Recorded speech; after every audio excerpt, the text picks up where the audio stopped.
listening to the Straight to Video podcast with Rob Lane.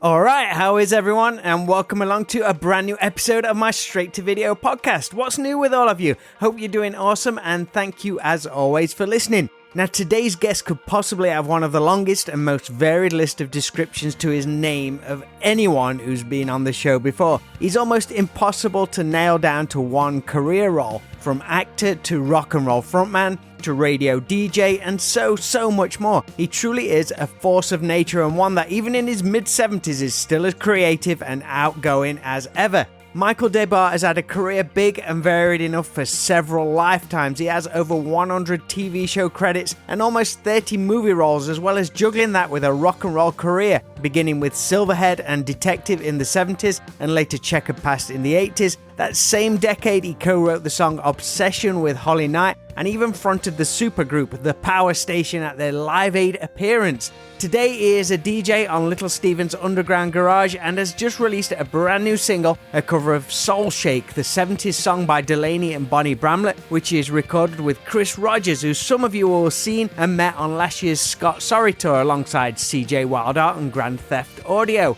This Straight to Video podcast is proudly presented to you in association with Affinity Photo, an incredible piece of photo editing software which I use all the time for graphic design, and it's used to create the podcast episode artwork you see each week with the cool VHS covers, and it's an extremely affordable alternative to other programs on the market. So please, if you can, check them out at affinity.serif.com.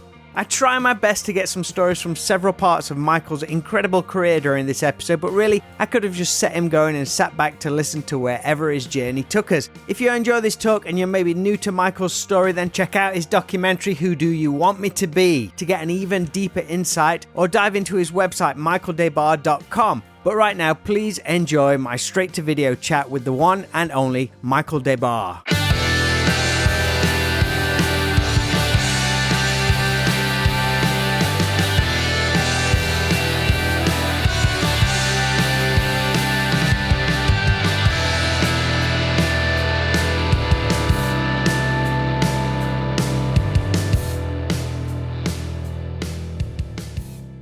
Thank you so much for talking to me, man, you know. Oh, no, likewise. Very, very cool. Where are you at the moment?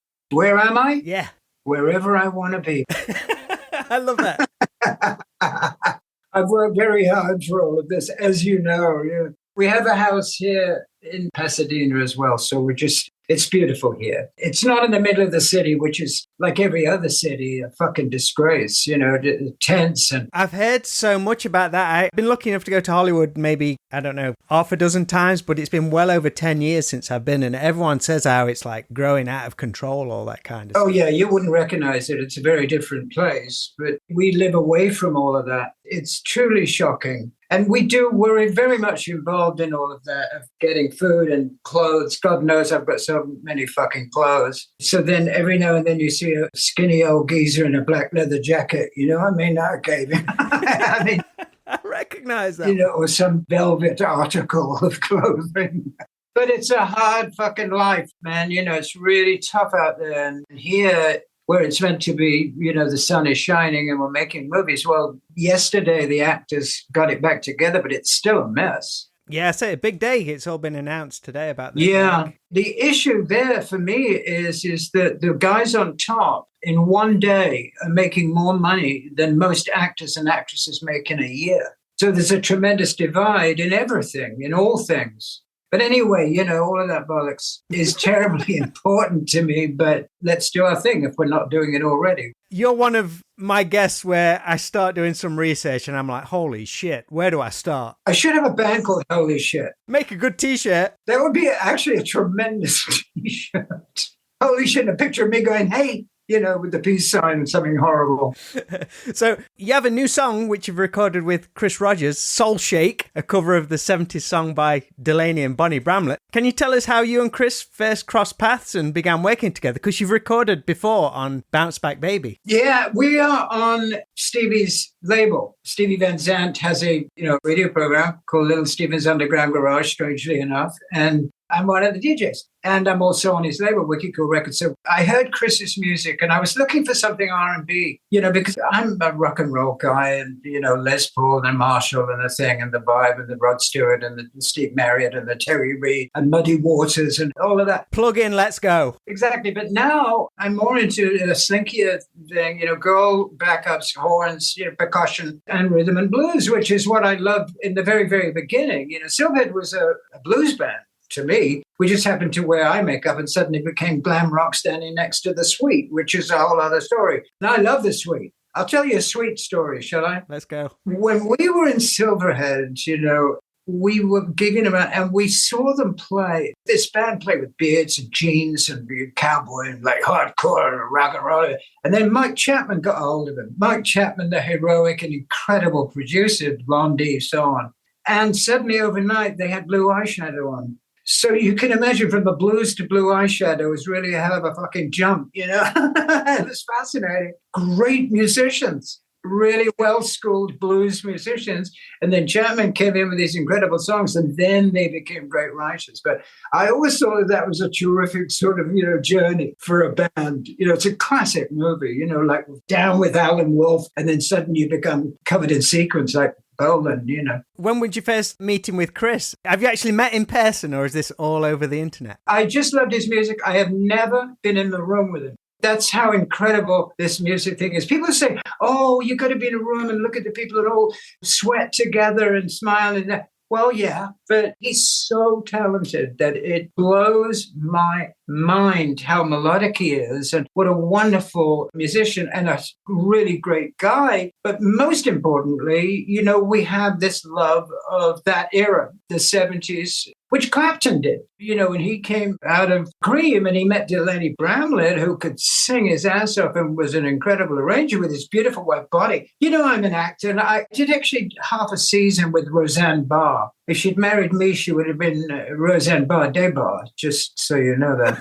But Bonnie was playing a waitress in it, and I fell in love with her, and I said, I'm your biggest fan, and so on. And now I'm actually sort of making that happen. It's interesting. You mentioned you've not been in a room with Chris, who is such a lovely, talented guy. I toured with him last year when he was playing with Scott Sorry. No kidding. Yeah. That's the first time I met him. Oh, that's fantastic. So you know him. So you know how sweet he is and how talented he is, He's just the perfect person for me at this stage of the game to, work with a younger musician that is as excited about it as I am. You toured with him. So, there's still that thrill. Still the thrill is there, for me. And I'm 175. And I feel 19. But like you say, you've not been in a room with him. It's all been done over the internet. But you have managed to capture such great energy and fun vibe on the new song. It does sound like a band playing together. What do you think Delaney would have thought of it had he heard it? And do you know if Bonnie has actually heard the new version? They would have both fallen to their knees and given me $20,000. I met Delaney once or twice, but he wasn't really in a good state at that time. And you can fill in the blanks yourselves, you guys out there. But listen, I adore Bonnie Brown, mate. I got sober, off coke and heroin and all of that years ago, 42 years ago. And Bonnie was unfortunately a victim of that bullshit. And we also had a relationship on that level too. So it's a very spiritualized feeling to make this music real. How did the original song get on your radar? Was it something you grew up listening to? As I think blues music and particularly the Delta blues have been with you since you've been very, very young. I mean, that's the sort of music that I loved as soon as I saw the Yardbirds in 66 or maybe even earlier, maybe 63 or something, when I wasn't even born yet. But there it was. The blues were suddenly there. You know the story backwards and forwards. But those Brits, those young Brits, suddenly had bangs and velvet. And it was off to the races. And the races were cocaine. Extraordinary time to be in London in the late 60s and the early 70s. I came to live in Los Angeles in 73. I met Miss Pamela and I'm with the band fame and fell in love with her. However, I was married to somebody else, for 3 weeks. Then I met Pamela. It's very crazy times. All these things you're mentioning, it could all be a podcast on its own. Yeah, I mean, this is the preface. But there I got with Miss. But the documentary has been very good for me. Yeah. A lot of people all around the world have sent me the most unbelievable, empathetic kind response, because I've always had this flash vibe and I'm this and I'm that and I'm show off and I know everybody and I've slept with everybody and I'm Jimmy Page is my best friend. All of this bollocks, Sidney Poitier learned how to act from me.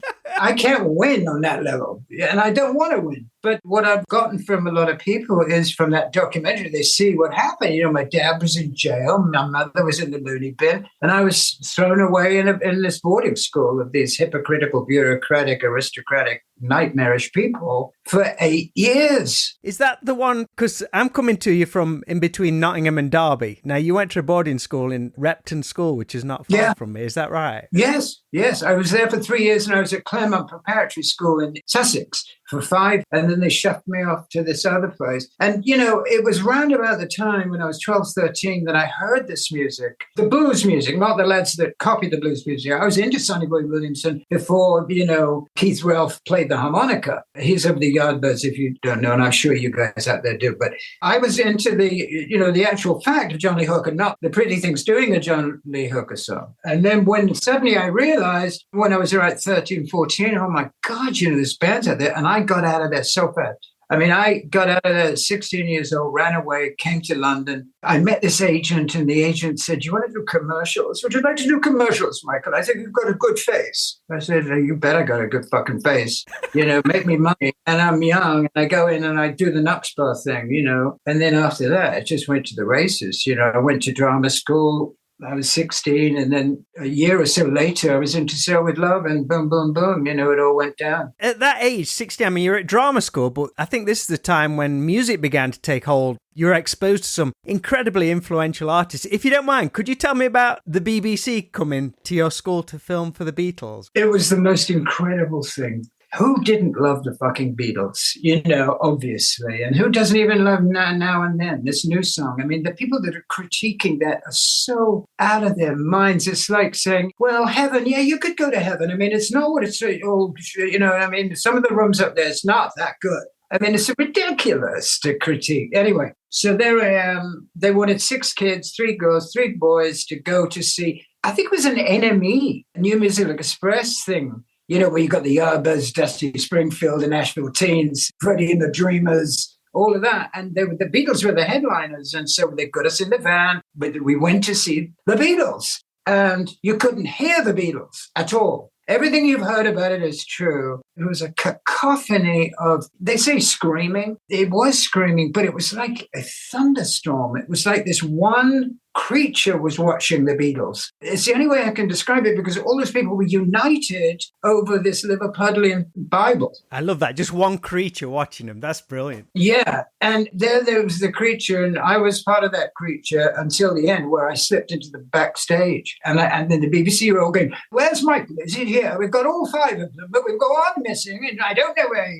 is. I think possibly he's gone to sort of give John Lennon a kiss. I don't know, but all this crap. So I get back there and then I'm thrown out, and then I go into the van that took me home with the BBC. And all the 3 girls were in shock and 2 of the guys. Me, I was saying, I'm going to be that. I'm going to fucking have bangs. I'm going to have lots of bangs in all different ways. And it's going to be fantastic. I was so inspired by it, and that was one of the reasons was just me doing that. Because I thought I was just going to play Hamlet or something and be an actor. Was that a light switch then? There was the switch because I saw and felt it. I was in a room full of crazy kids, sweating, screaming, crying. I thought, boy, this is emotional. And I was so cold because of the unbelievable stuff I had to go through in these public schools, these boarding schools, which was, I won't upset your audience with what went down for me, but I learned how to take care of myself, put it that way. So I was pretty thick-skinned by the time this thing came down with me and the arts, as it were. Throw Jimi Hendrix into that mix as well. Yes, Mitch, we're in dance class. I'm dancing with Mitch. Here we go. And here we go. And there we go. And we're dancing and learning and stretching. And Mitch says, yeah, Michael, yes. You want to go down this club tonight? It's at the Marquee Club, or Blazes. I think it's called Blazes. And we can see this black guy. He's left-handed, and he's really funny. You won't believe it. I go, yes, of course I'll go. Come on, all right. Yes, Mitch. Aha, okay. And I go down there and my life changed. Again, I cannot tell you what it was like because what you're looking at, the front row is Clapton, Beck, Townsend, everybody's there. You know the story. They're all there watching Jimmy and Mitch, my buddy, and Noel Redding, who had a relationship with my dearly ex-wife, Miss Pamela. So it was all very, I don't know, my life has been this big jigsaw. I just happened to have the right piece of the jigsaw. You mentioned the band Silverhead, and I think was the first song you wrote that became part of the Silverhead set, Will You Finance My Rock and Roll Band? That's a real insightful subject matter for your first song. Where did that come from, do you think? Was there a cockiness to it, perhaps? Or what was the thought process behind that? I had balls, I just wanted it. I wanted it, and I didn't care what anybody thought about me. It's not what people think about you. It's what you think about you. If you think you can do something, tell somebody. And I would say that to your audience, any musicians out there, whether you're young or old, it doesn't matter. If you enjoy life and you believe that you're good at it, go do it and find ways to get it done. And I knew that, and I was very young, but I knew it. I believed in myself so much because I wanted to get away from what I'd just experienced in these absolutely, criminal bureaucracy of the aristocrats and the upper classes, which I despise to this day. And I'm in this nude musical in London, called The Dirty Show in Town, which it was. The rehearsals were The Dirty Show in Town, but we were naked in this thing. And so Andrew Lloyd Webber comes in, I'm singing in it, and afterwards he comes back, and they were doing the demos for Jesus Christ Superstar, which Ian Gillan was doing. He was singing Jesus at the time. I went in there and did a couple of songs, and he introduced me to Purple Records, which was Gillan's blah, blah. And that's how Andrew Lloyd Webber got me into the rock and roll game, was by coming to see me sing, not see me sing, he came to see the show, but he said, you do write songs, don't you? And I said, cool, yeah, absolutely. I've never written a song. Absolutely. I've got a vocabulary. I've got over 75,000, So he says, come to my house and play for some of my friends. And I wrote the song that night, will you find us a rock and roll band? Give me a hand, or whatever the dreadful, poetry of my dreams. And he did. There's so many things I could ask you, but how was it for you to arrive in the US in the 70s? Did you have any preconceived ideas of what to expect? I mean, as Brits, we've always grown up on a diet of US TV, movies and music. And here you were arriving to make your own mark on it. How was it for you? Everything I could have dreamed of and more. Because, we were at the Whiskey A Go-Go, which for us is, a cathedral of rock and roll. And I'm sure your listeners feel the same way. But America, when I heard Jailhouse Rock and I saw The King, as you can see behind me, all of these things came together, the Muddy Waters, but also the romanticism and the baritone sound of Elvis was so important to me. But really, I just wanted to get into a place where I could find as much coke as I could and wear out enough velvet trousers for a century and kick ass. And what happened was they're driving us from the limo. Rodney met us at the airport, Rodney Bingenheimer, with a literally 7-car phalanx, I would suppose you would call it, filled with the most gorgeous girls you've ever seen in your entire life. What a welcome committee. Yeah, hi. Oh, my God. And all 5 of us were horny, young, rock and roll guys. And shall we say, how can I put this? It's a dreadful thing, really, because today, how dare you take advantage of it, And yeah, they're right. They were right, 16, 17, 18-year-olds, and we were 19. So we get to think, but dig this. I think your audience will enjoy this story. Outside the hotel was a big hearse, and in the hearse was a tiger, right? The driver of the hearse was drunk, and he's parked outside the riot house, they would call it, the Hyatt House. So I get out the limo and I go over to the guy and I go, excuse me. And he was so drunk. And I say, you've got a tiger in a hearse. He said, I fucking know that, you idiot. And I go, oh my God, okay. So I say, well, how come? He said, because the tiger is a star of a TV show called Debauchery in Hollywood, and it's a very famous tiger. Oh, my God. Right? And he says, we got 2 weeks off. I say, listen, I would like to rent your tiger for a week because we were down to play the Whiskey for a week, 6 nights. So he goes, okay, all right. That sounds good, dog. Why not? And I go, come with us. We get the tiger. This is absolutely true. We get the tiger out of the hearse. I've got it on a chain. He's drunk. Nigel is holding him up. In those days, there was no security, no cops, nothing. It was completely a madhouse. The whole city was absolutely perverse and spectacular. And we go up to the rooms, and like that Beatle movie, we all had rooms next to each other, And I had the tiger, and we had it for a week. So first night, whiskey go-go, screams from kids who didn't know who on earth we were, but we just looked great. It's like, and I brought the tiger on. I brought the tiger on stage. Was this tiger tame? Very good question. He was more stoned than I was, and he was on more drugs, and which I know sounds terrible, but there he is. He's nodding out. A tiger nodding out. So what happens is girls with bouquets of flowers are holding them up, and I grab one. Suddenly, the tiger takes a dump, goes to the bathroom in the middle of rolling with my baby. In the Whiskey A Go-Go? At the Whiskey A Go-Go, overflowing with gorgeous young people, and the tiger, yes. So what do? What can I do? I grab the bouquet and I shove it in the pile of shit. And the place went insane. I've never seen people laughing and weeping all at once. It was one of the great rock and roll moments of my life. And by the way, I'm wearing tiger skin trousers, just to throw that in. So I look like his dad, oh, jeez. Imagine having iPhones then. That'd have been a viral video. Oh, my God. That would have been all over the world. I'd been arrested, But after that, they took the tiger away from me. Who can blame them, the authorities? I said, I'm sorry. I thought this was a show business town. Yeah, it is. We're not going to have a fucking tiger. You're biting audiences. Anyway, that was my baptism into the world of Los Angeles. Do you remember the first concert you went to see when you arrived? Yeah, because we arrived in New York and we went right to Max's to see the Dolls. There was about 5 people at Max's and the Dolls and Johnny and David and so on. And there was a little kid in there, and it was like 2 a.m. or something, and there was a little tiny kid. It was so surreal. It was like some kind of Fellini movie, really. But I could see that clearly this was a new beginning.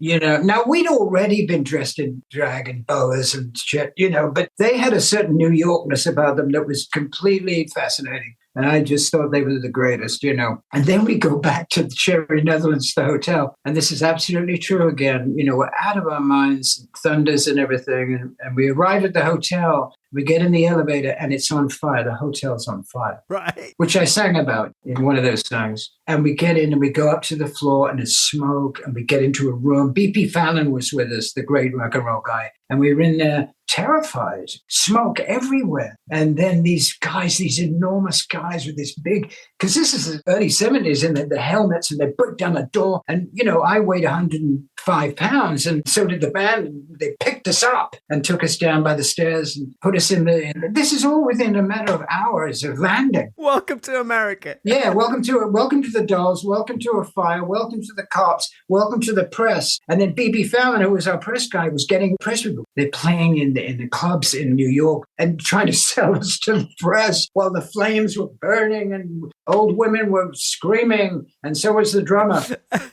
Things continue through the 80s. Everything you achieved, I got to ask, did you ever have a blueprint at all for your career at this point? Because I can't see how that is possible with everything you did in TV, movies and music. There's no way you could plan or dream up all these opportunities. Was you just open to everything that came along and just said yes to it all? Yes.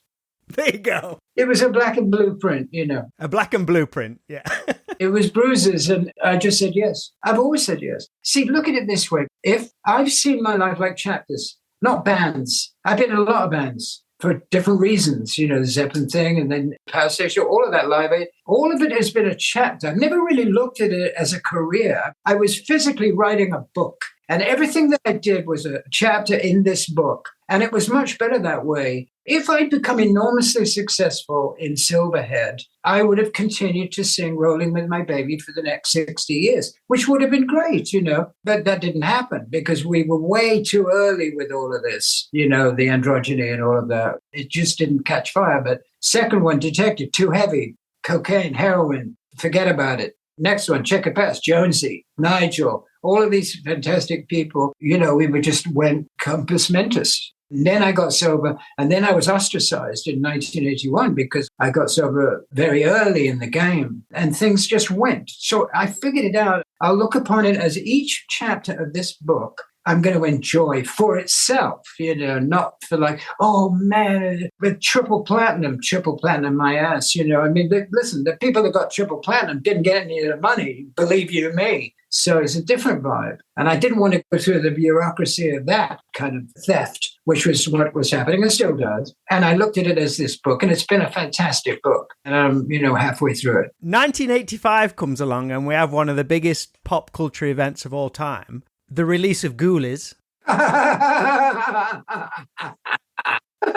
did you get involved in that in your role of Malcolm Graves? Oh, boy, you've done your research. It's I've done everything I've been asked to do. Exactly, yeah. My first question is how much? Right. And I would say that to any of you youngins out there or oldins or whoever want to do this, be really proud of yourself. Whatever money you think they've got, double it. Right. Because I didn't have an agent. I'm a better agent than agents. If you're truthful, then you'll get what you want. And I said in a ridiculous amount of money. And they said, okay. Because if I'm there and they know that I'm an actor, they know I'm theatrically trained, and I'm going to make it real. If I'm going to play a ghoul, I'm going to play a ghoul like a ghoul would be. I went to drama school to become a ghoul. And I did that, and it's very important that I could give everything I've got. And they knew that I would, and they gave me the money. That's why.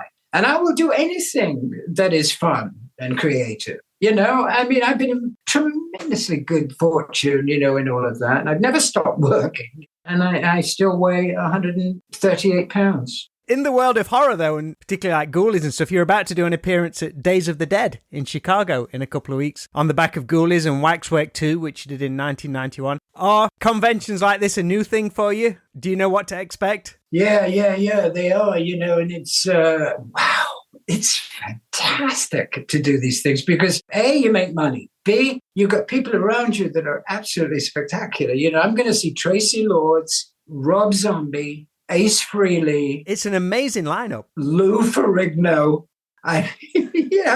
Dean Cain of Superman. That I did an episode of Superman playing some villain, And so you really have a lot. It's really fun, because I have my own studio here with you where I do my radio programs and I record my vocals as we were talking about with Chris Rogers, just send them off to him with his band, his brilliant band, Dirty Gems. So it's all worked out pretty well. I leave on next Thursday for Chicago, and I love Chicago. I mean, how can you not? It's an amazing lineup of like horror guests, but interestingly though, Rachel and Snake from the band Skid Row are there as well. Yeah. Have you ever met those guys? No. They're great songwriters and cool dudes. Oh, absolutely. I think they're really talented. I really do. I mean, phenomenal. And Lou Ferrigno is playing the Hulk is there too. So what happens is you have this extraordinary rainbow of different characters, celebrities, which is such a horrible word. I think we should have a band called The Celebrities, you and me, The Celebrities. That'd be really fucking perfect. And yes, it's wonderful to be with you, people that know what time it is on the level of show business, and you can find out from them how they do it and so on and so forth. And it's always a really fun vibe. And yes, it's new to me. And yes, I'm enjoying it tremendously. You're going to have a blast, I'm sure. Yeah. Just to head back to 1985 briefly, of course, Live Aid, you got to perform with the Power Station at the Philadelphia event. Yeah, amazing. I can't imagine what it was like stepping out on that stage to all those people as a new frontman, replacing an already super well-known iconic singer in Robert Palmer. You said you was pleased with how your hair looked, though. There was, 2 billion people watching? And somebody said that to me. Who was it? Bill Graham, the guy, the promoter in San Francisco goes, there's 2 billion people out there watching you. I said, go away. You think I'm nervous? I'm never nervous. I went out there, I felt like Elvis and Grace Slick. I don't worry about stuff like that. I'd had 3 days to rehearse 30 songs for that tour and 3 for the show of Live Aid. And I thought, this is great. I should be here.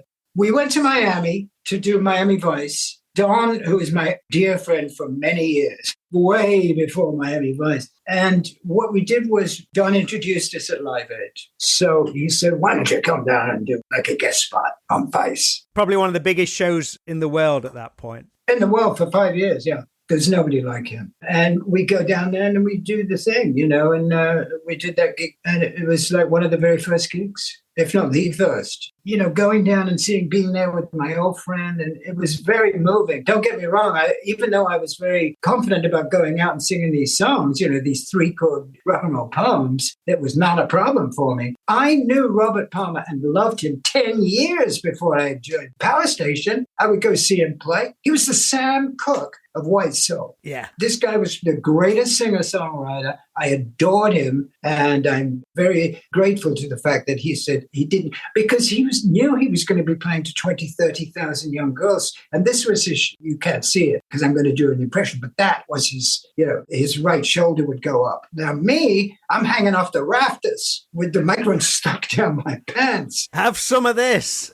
Yeah, have some of this. So it's very different. And they needed that. Yeah. That band needed somebody to corral the madness of John and Andy Taylor's fame. This is Duran Duran. The first few gigs we did, the audience would part like the Red Sea, and I would be looking in the middle of nobody, and they were all left and right with Andy and John. But once Live Aid had soaked in, and then the audience saw that big trail in the middle of the audience grew, and then they came together and worshipped me for the rest of their lives. Yes.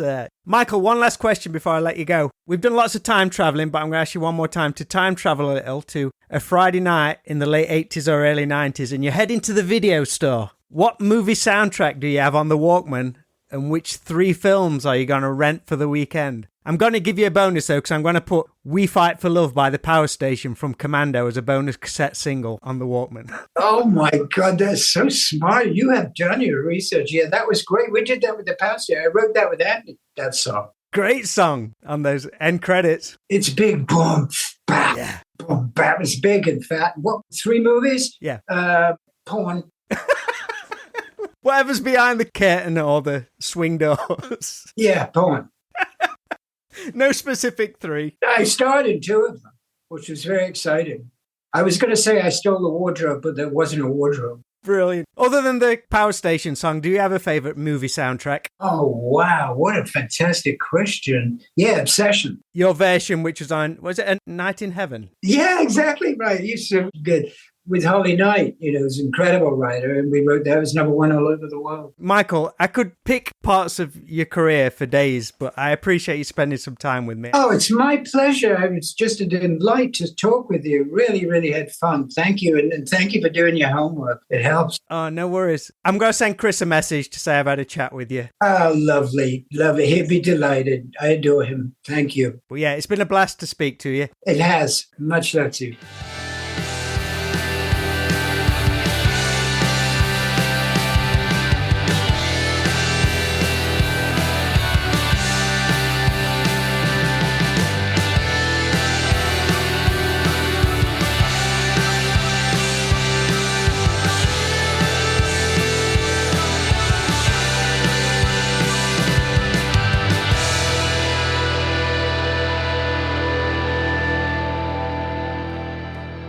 Sending thanks and gratitude to Michael Debar for joining me on today's Straight to Video podcast. What an incredible journey he's been on. I can't imagine the experiences he's seen and taken in over the past few decades. There's no signs of slowing down though, and his new single with Chris Rogers, Soul Shake, is out now on Wicked Cool Records. And to keep up to date, check out michaeldebar.com. Right now, all episodes of this podcast are available for the first time on YouTube, so if you like listening to shows over there, please search out and subscribe to the STV podcast on YouTube and help spread the word, as I'd really love to grow that channel a little more if possible. It's getting close to 500 subscribers, so it would be great to hit that milestone soon. But that's all for this episode. I'll be back next Friday, so until then, always be kind, please rewind and unwind, and I'll speak to you all real soon.